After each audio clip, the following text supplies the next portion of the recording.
Olá amigos, sejam todos muito bem-vindos ao nosso primeiro encontro do programa Diretrizes do Centro Espírita de Caridade Dias da Cruz.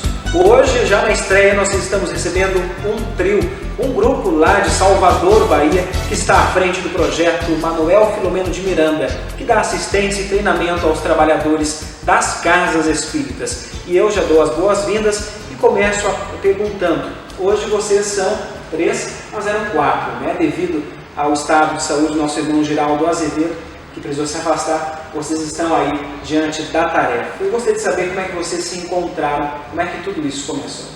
O projeto nasceu de uma experiência durante um congresso espírita da Federação Espírita do Estado da Bahia.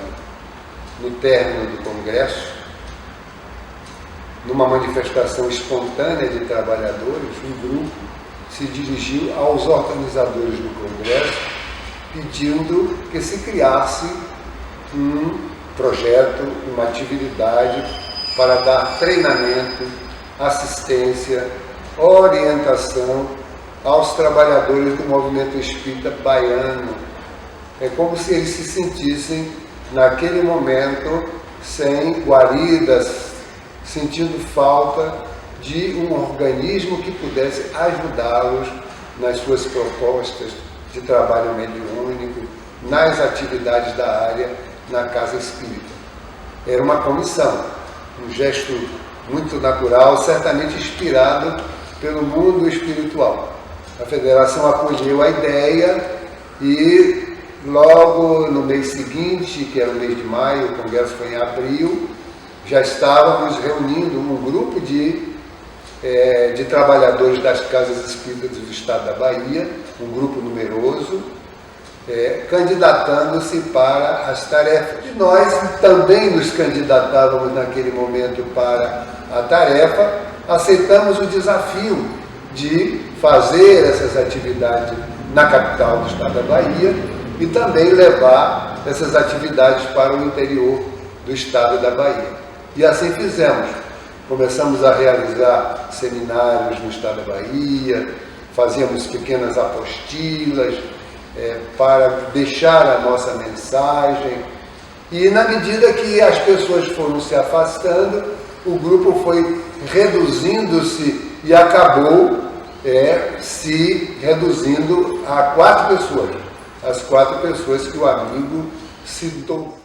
Tu fala em responsabilidade, o projeto leva o nome Manuel Filomeno de Miranda, um baiano nascido em 1876. Além do estado em comum, qual foi e qual é a sua importância no movimento espírita?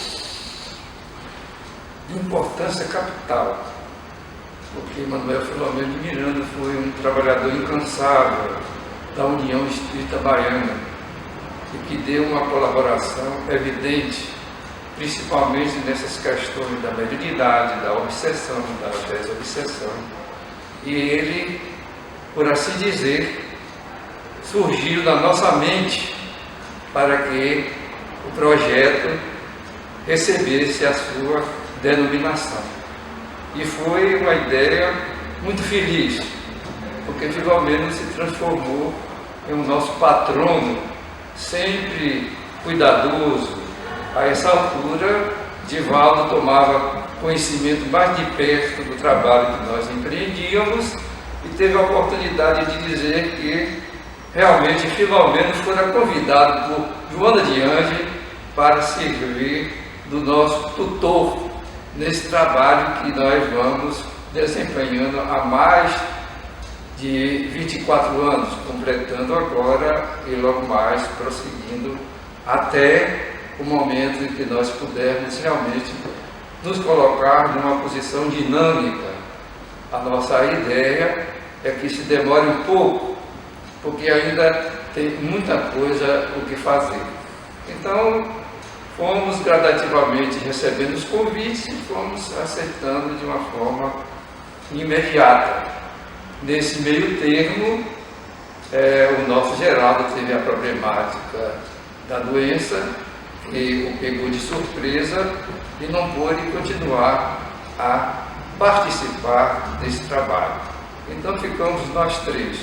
Nós dizemos assim, são 3 para valer 1. E com essa ideia nós tivemos a oportunidade de ter uma aceitação muito grande, que foi pouco a pouco se ampliando para surpresa nossa, porque nós tivemos, como é natural, aqueles primeiros momentos de inexperiência, de circunstâncias realmente muito difíceis no começo de qualquer tarefa espírita que nos enseje a oportunidade de trabalhar em qualquer área de divulgação da doutrina. Bom, já foram publicados pelo grupo 8 livros. Vocês propõem bastante qualificação para o trabalhador, para as casas espíritas. Vocês que viajam por todo o país, como é que vocês veem as casas espíritas? Elas realmente precisam de qualificação? Estão precisando? A problemática é nacional. A dificuldade que a gente achava que era no nosso estado, nós fomos encontrando as mesmas dificuldades nos outros estados. Então, a gente nota que há uma necessidade realmente de se colocar num ponto comum a divulgação da reunião mediúnica com qualidade. E isso só é possível se nós nos estimarmos, se nós nos amarmos, se nós estivermos cônscios das nossas obrigações e pudermos aplicar realmente aquilo que a doutrina espírita recomenda. Nós descobrimos que o Livro dos Médios era um livro desconhecido. Um livro desconhecido. Pouca gente se dedicava ao estudo do Livro dos Médios. Lia-se muito o Livro dos Espíritos, lia-se muito o Evangelho, mas o Livro dos Médios sempre encontramos assim uma certa reação, porque era um livro difícil, um livro maçudo, e que não dava para a apreensão, quando ali está a base de toda a questão da mediunidade. Então, nós chegamos a um ponto de escrever um livro para ajudar nessa desmistificação, estudando o Livro dos Médios, para poder dar à pessoa um norte, mostrar que não tem nada de maçudo nem de dificuldade, é apenas uma questão de envolver-se na questão da mediunidade para trabalhar dentro daquilo que Kardec ensinou. E justamente trabalhar na casa espírita não só diretamente com os espíritos ou reuniões mediúnicas, mas em todos os setores, atendimento fraterno, os passes. Qual que é o sentido do trabalhador estar em boas vibrações para que esses trabalhos aconteçam em perfeita harmonia? Quando nós percebemos que a mediunidade não é uma tarefa exclusiva para a sala mediúnica, mas que tudo que nós fazemos na casa espírita, no mundo, em qualquer lugar, podemos estar fazendo com a assistência dos benfeitores espirituais, isso mexeu muito com a nossa emoção e nós sentimos a necessidade de transmitir essa ideia para todas as pessoas. A mediunidade é a vida, a mediunidade é o nosso traço de união com o mundo espiritual superior, com Jesus Cristo, que manda a sua inspiração para a Terra nesse processo de conduzir a nossa evolução.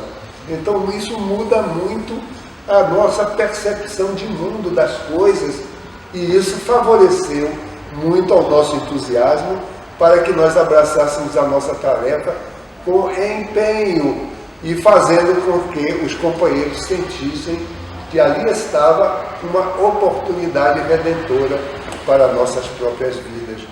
Então, tudo que nós fizermos, devemos fazer com empenho, com dedicação, porque é a nossa oportunidade, trabalhadores de última hora que somos todos nós.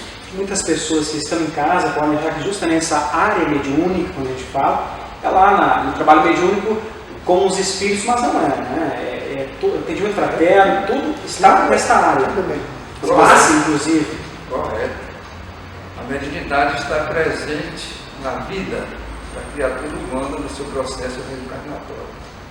O nosso Pai Celestial colocou o germe dessa faculdade em todos os seus filhos e ela vai gradativamente se pontificando na vida de cada um de nós à medida que nós vamos crescendo moral e espiritualmente, ou naquela fase também de dificuldade para nos alertar, nos chamar a atenção, porque para aflorar a mediunidade não guarda relação nenhuma com a moral.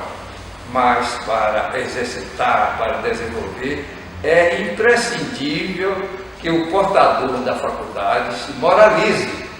E isso nós descobrimos e começamos a divulgar em várias escalas nos nossos seminários, para que as pessoas acordassem a consciência para essa necessidade, porque médium não é somente dentro da sala mediúnica.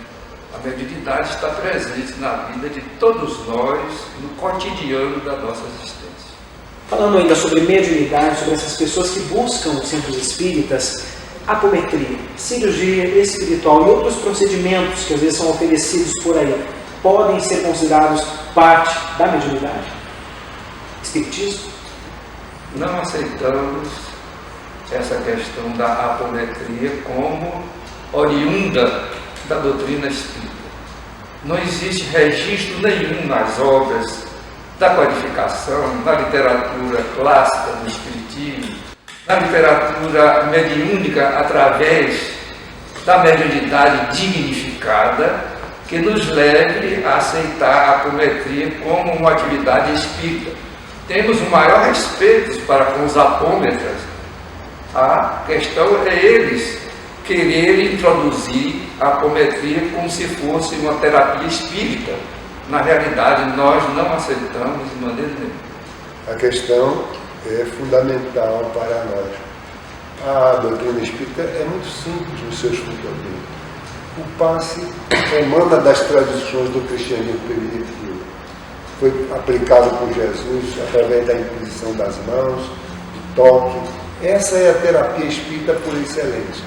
O diálogo com os espíritos foi vivenciado no cristianismo primitivo com aqueles que antecederam-nos na consolidação das propostas do Evangelho de Jesus. Então, as outras terapias são muito dignas e honradas no seu espaço próprio.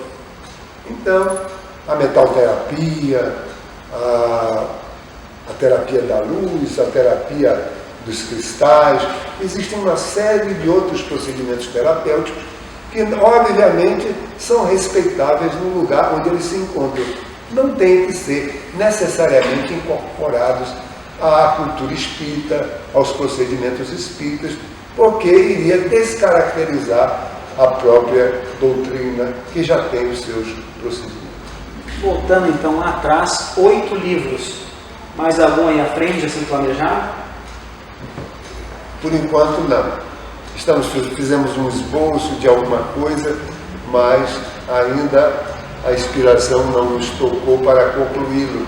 Mas digamos que existe um projeto em delineamento para um trabalho específico para orientar os doutrinadores, os dialogadores ou os terapeutas espirituais.